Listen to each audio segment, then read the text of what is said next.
is day 140 of building my own rainforest. Month 4 brought many things: new leaves, new tech, and unfortunately a new leak in the tank. It turns out my super professional sealant job and 2-hour leak test did not stand the test of time. It started leaking the same day I dropped the last update. I'm pretty sure I made the same face when I found the leak.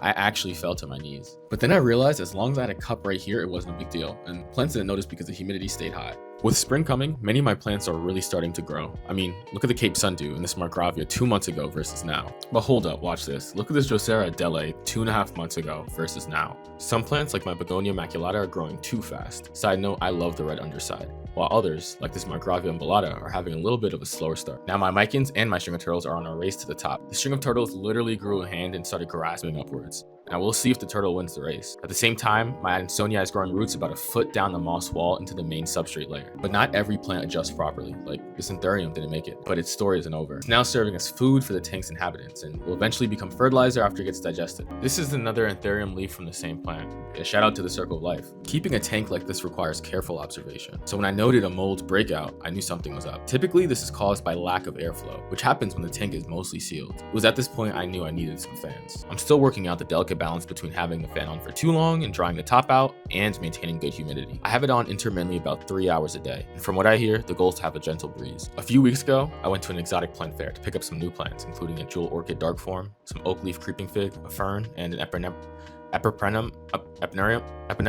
Honestly, I don't know how to pronounce it, but I'll put it on the screen. Rookie mistake, but I didn't inspect the creeping fig close enough, and after getting home, I realized it had spider mites. I gave everything a deep clean and have been quarantining them for 3 weeks, and unfortunately, I just found spider mites on them again. So hopefully they'll be introduced by the next update. In the meantime, I'm excited to watch the existing plants keep growing. As far as pests, I'm still picking out baby slugs. I really wish I thoroughly cleaned the moss before placing it in here because they carry all types of life in them. The fungus gnats though are still gone, which is probably due to the impenetrable army of soil mites in here. And that's about a month and a half of updates. People keep telling me to get a frog, and I'll think about it, but otherwise, I'll see you at the next update.